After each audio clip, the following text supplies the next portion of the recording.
Next topic we're talking about is our salaries in Brisbane starting to rival those in Sydney and Melbourne. In short, yes. Weird though. It is weird. And Weird, it's definitely bucking the trend that we've seen, with Brisbane being obviously the smaller of the three. Yeah, so Brisbane is going through some revolutionary changes right now, right? So we've got Brisbane 2032 Olympic Games. We've got 10 billion in health. We've got, 13 billion in renewables and hydrogen. Yeah. We've got More in infrastructure. infrastructures like 10, 12 billion. Loads of work going on, right?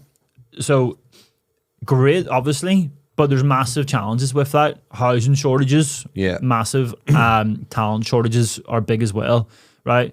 So you're finding that QS firms are having to slightly overpay to get the better talent. So now we're seeing like QS firms that might be headquartered in Sydney or Melbourne or wherever, they can't get their heads around it. No. They can't get their head around what's happening with salaries. Like, Yeah, big time. And it's so weird because traditionally Sydney and Melbourne higher cost of living than Brisbane. It has been. well, And it is, yeah. Yeah. And that's equated to say 10 to 15%, 20% in some cases higher salaries. Yeah. And we were in Sydney last week and were pleasantly surprised but also shocked at some of the feedback we were getting from directors of QS firms in particular about what they're looking to pay senior QSs and what we know and what we've recently placed in Brisbane. So someone rang me after we were down there and said, I want a senior QS, right? For 120 plus super. And I literally was like, no chance I'm working that job. Yeah. Because realistically speaking, like that's, for me, that is just so, like that's not even, I guess it's like intermediate level now. Yeah. Do you know what I mean? Definitely. Like, so it's slightly strange how things are sort of structured. For a senior in Brisbane, I mean, it goes anywhere from, I would say, 140 plus super to 160, 70. 170 plus super for a QS firm. Put them into a project management firm, going to get more than that. Yeah. Put them into a contractor, going to get more than that. So yeah, it's everything. The landscape is changing a bit. Yeah, and now you can see obviously the attraction with Brisbane has naturally been lifestyle, weather, close to Gold Coast, close to Sunshine Coast, more affordable, cost of living is down, less population in Sydney and Melbourne. All of that's still there, plus salaries are better. Not always though. So this is the difficulty though that we're going to have. We're gonna face this challenge now. Is that they get wind of this, every frigging QS and estimator and PM goes, I want more money. Yeah. I'm coming up from Melbourne, I want more money. Like, no, it's not gonna happen. Like, yeah, but obviously, well, that's naturally going to happen anyway. But yeah, there's still obviously a learning curve coming to the new state as well. Yeah. But it is pretty interesting feedback we got last week of where Sydney-based QS firms are with seniors and versus Brisbane at the minute, and it's considerable though. But I've heard, right, that you can get a really good senior estimator in Melbourne for 120 plus super, and I'm going, amazing, because I'll go get them a 40k pay increase, and you move to a cheaper state. Yeah, I know. Do you know what I mean? But it's when you're getting a guy who's on already on 160, 170, 180, and he's like, I want more. You're like, you need to look at this and go, no. But if you're saying I can get a senior for 120 plus super, then Victoria's fucked. Yeah, I know. Because I'm going to go after them all. 100%. Take over. That's it. Melbourne Weekender. That's the next stop. That's the next stop, mate. Definitely. But I don't know. Well, if you go, how is it going to last? Like, how are QS firms actually making money? Well, it can't. I mean, it's not going to continue to rise for much longer. If it's going to continue to rise at all. So naturally, it's going to come to a bit of a halt, and there's going to be a bit of a leveling out. Whether that forces the other Sydney and Melbourne to come up, or it's just going to stagnate there as well. But I mean, there's obviously stuff happening in Sydney, but we notice there's a lot more stuff happening in Brisbane at the minute. I don't know if it's like more happening, but I think so. You go. I think Melbourne has overtaken Sydney in terms of population because of boundary change or something they got, right? Just last week. So it's like 6 million in each city or something they got in it. 6.5 million or something. Something like that, 5.5 right? something. 5.5 to 6 million. So you go, right, sweet. That's work. That's keeping two massive cities busy, right? Yeah.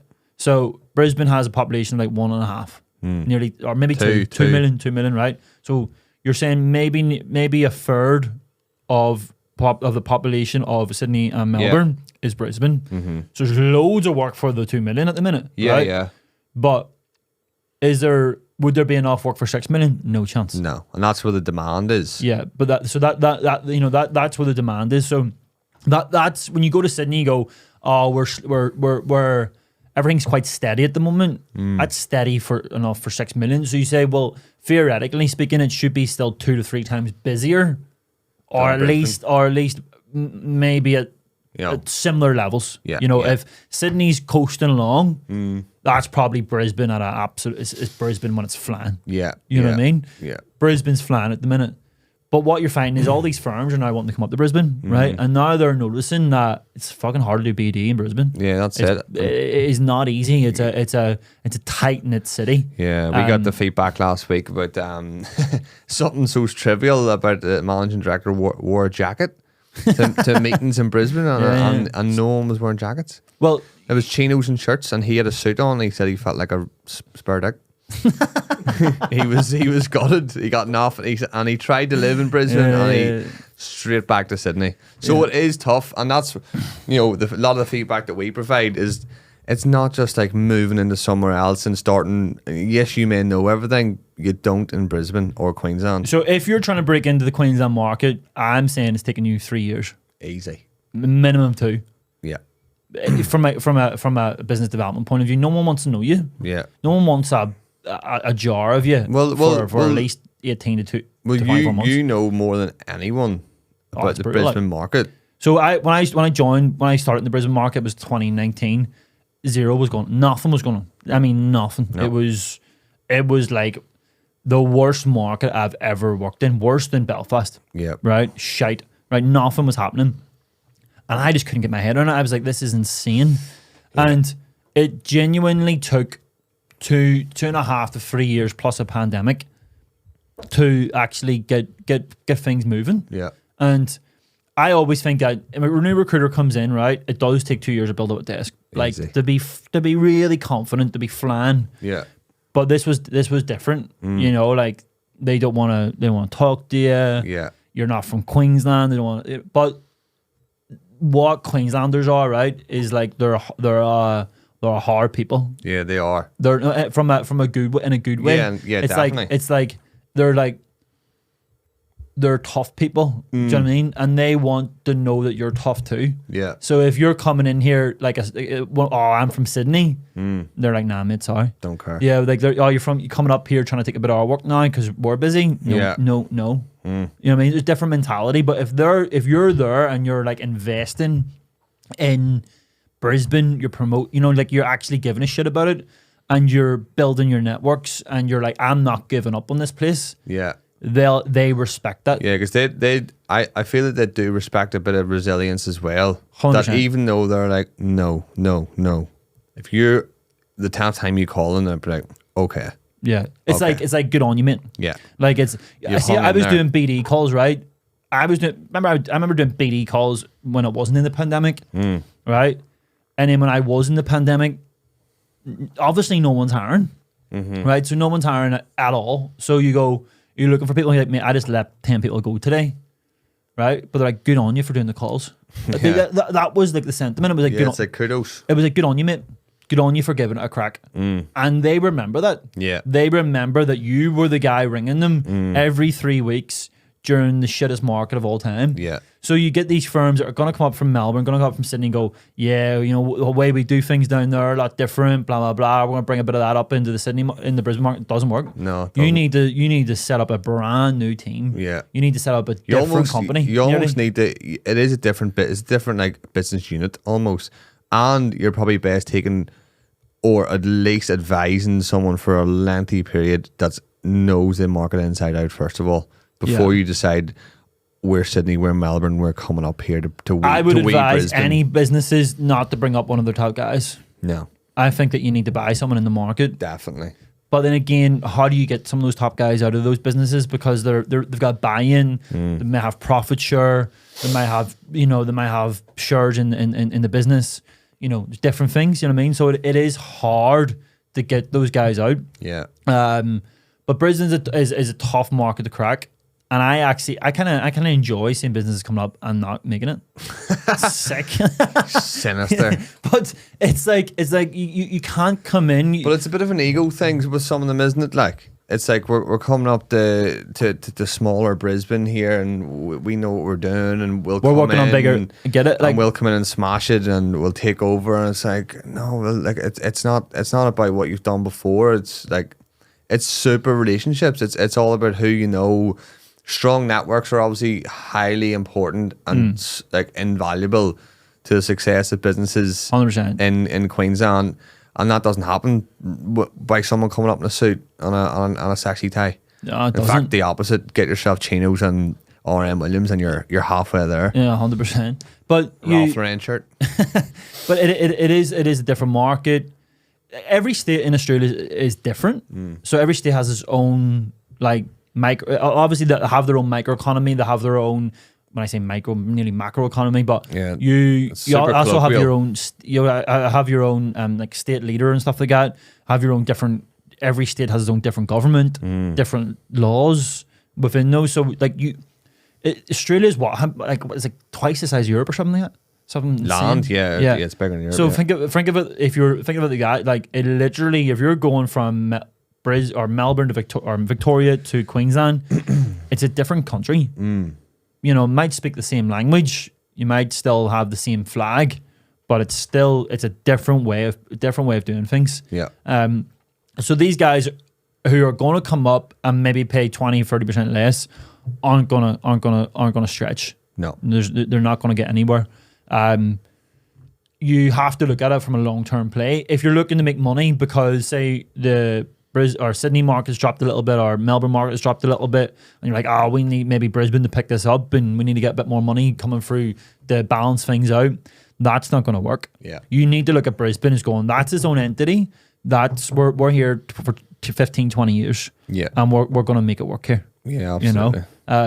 Because if you're coming up just as a fly-by-night, brand-wise, it's difficult because you'll struggle, you'll get nowhere, and you've got no relationships, and then you end up going back with your tail between your legs. Yeah. Well, I spoke to someone yesterday who heavily based in Sydney and Melbourne, project management firm, and they're not alone, but just coming to Queensland for the health projects naturally. But it's like, is that all you're here for? Just to jump on the health, or is this a long term strategy, or are you just jumping on now? But from a talent perspective, how hard is it to find someone to come on board with them? Because if they're headquartered in a different state, right? Yeah. They're flying solo, or maybe in a team of 2 or 3, something like that. Like that's tricky. It's not easy to place someone into that business. No, it's not. Do you know what I mean? Because they're gonna think, well, why don't I just go and join a TSA or a Jacobs or something like that, who have 60, 70 people in the local market. Yeah. The sale there is, if it gets really successful, you're gonna build this all out. You're gonna become a PD. Yeah. But that's the sale. yeah. But that's not an easy sell. No, and it's also nothing guaranteed. It's highly competitive as it is. Never mind new businesses coming into the market too. So you could still join a small firm of 12 and get the exact same outcome rather than join a new business in the market. Yeah.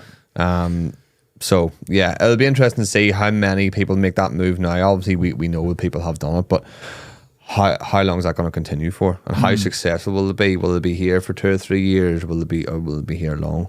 Yeah, it's interesting. Like, I've recently placed a guy who's coming up as an operations manager from Melbourne.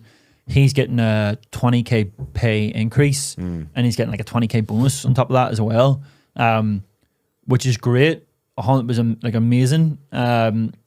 But it's still like he there's still a massive learning development curve for him. Yeah. From like knowing the industry, knowing like subcontractors, knowing clients, everyone in Queensland, unless you're like they can be quite closed off a little bit. Not closed off, but more harder to get in with. Yeah, the harder to break down. Harder to get in with, yeah. Takes a long time. So, but once you do, you're in. You're in. Yeah, but they gotta know that you're there. They gotta know that you're there. You know what I mean? So yeah, it's a changing landscape. I'm quite excited to see where Brisbane ends up in 20 years' time. Could it overtake some of these cities? Like, don't know. It's hard to say. I mean, Melbourne and Sydney are insane. Like they're always have been seen as the economic powerhouses of Australia. But Brisbane's got so much going for it already. Never mind the insane infrastructure spending, energy spending. You know, Olympics is obviously going to be. It's massive. also Queensland too. So you look at you got Great Barrier Reef. You've got every 22-year-old wants to do a Kentucky tour up the coast and Whitsundays, Fraser Islands. You know, they want to do all of that. So you go like that. That's a massive draw. Like if you're going to Melbourne, what is there in Melbourne? Like you live there, I don't know. Yeah, well, I did live there and not for very long. But from like a travel like outside of Victoria's quite like New Zealand from what I've heard. It's quite like lush. It's different type of climate Foresty and stuff. Yeah.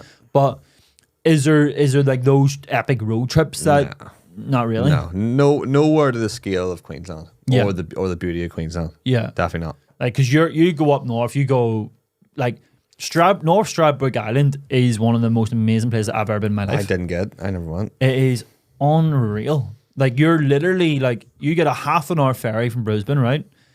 You are in like paradise. In one walk, I seen dolphins, I seen kangaroos, I seen orcas, I seen literally turtles. Sounds like a dream, mate. Man, I was like, this is nuts. You have crystal clear water and you can see wild turtles swimming in the like it's see if you're got kids, there's nowhere better to be in the world. Like it's up there. It's up there. Like if you go like if you're in Sydney or Melbourne or something like that and you don't have that lifestyle that you would have. Like you travel an hour up north, you're in Sunshine Coast in Noosa, right? Incredible spot. You're surfing, you are like you've got that sort of hippie vibe. You know, you go down the Gold Coast. Gold Coast is a bit, I'm not gonna say trashy, but it's more like it's a wee bit more like party. Staggy. Yeah, it's like that's where you go for a big one. You got casinos, you got nightclubs, strip clubs, all that sort of stuff. That's where you get the head shaved. Yeah. Do you know what I mean? So you've got that, and then you got an hour an hour 40 minutes away from Brisbane, you've got Bondi. No, Barn. Yeah, Barn Bay. So I know that's North New South Wales, but it's on the cusp of Queensland. And then you've got Fraser Island, Whitsundays, you've got like the Great Barrier Reef, you've got Tambourine Mountain, you've got all the lush Gold Coast hinterland, Sunshine Coast hinterland, Cairns, Townsville, like there's loads to do in Queensland. Yeah. So that's the sale for this next 10, 15 years. Yeah, no one does a Melbourne road trip, do they? Like, not really. Like, what's that? The 3 peaks or the 3 apostles? 12 apostles. Well, it's from. Is that South Australia? It's in between. No, it's in. Don't know. You do it from Melbourne, do you not know? Along the coast. That would be the big one. Yeah, wouldn't it? But you've got 4 or 5 of those in Queensland. Yeah. The difficult thing for me about living in Queensland was the heat. Brutal. It is hard to live there. Like it's not something that I ever got used to. No, no, definitely not. Too warm all the year round. It's roasting. Insane. Like, it's like it is. But I say I never got used to it. I kind of got used to it a little bit. But I know that the last year I was living there it was a little bit cooler than what it's typically been. I mean, it could be hitting 42, 43 degrees during the summer. No. And then it could be raining all summertime as well. You're trying to have a coffee and you're sweating. Flat out. You are like you walk from one office in the city to the other office in the city and you're soaked. Like it is a common couldn't do occurrence that every man has a sweaty shirt, Yeah. like a backler shirt. Yeah. Pure sweat marks. I know what I mean. That's why men in Queensland are quite tough and I'm quite hard. Like, Yeah. don't give a shit what they look like. Like, g'day, mate. G'day, mate. Nice boots. Do you know what I mean? But that's what I struggled with. Yeah. But a lot of people love the heat, like live for it. No. You know, so Not me. but if you're from Durban in South Africa, or you're from friggin' I don't know, like one of these over like your Middle East, Yeah. you've been out in Dubai, you've got your 10-year visas up, you know, that's a place it's a place to be. Yeah, definitely. So I can see it becoming maybe 20-30% less than Sydney, but getting up there. They said the Sydney Olympics put it on the map 2000. So it's 2032 could put Brisbane on the map. If you're starting to see worldwide flights coming out of Brisbane now, obviously loads of worldwide flights, but Yeah. my cousin works for United. He's flying into Brisbane like freaking 2 or 3 times a month. From San Just Francisco. him from San Francisco. Yeah. Yeah, So that's if huge. you're flying Houston to Brisbane, San Fran to Brisbane, There's New no- York to Brisbane, Yeah, yeah. you know, True. like, because if you're an American, right? Not those Americans are like, you know, going to the Gold Coast, you know, Sunshine Coast, all that sort of stuff. Yeah. They'll love that. That's like California for them. It's like Yeah. California but better, Yeah. Bang, bang. cleaner and less homeless people. Yeah. So yeah, there's so much going on with Brisbane. It's an exciting time for it. Yeah. Big up the big salaries. Yeah.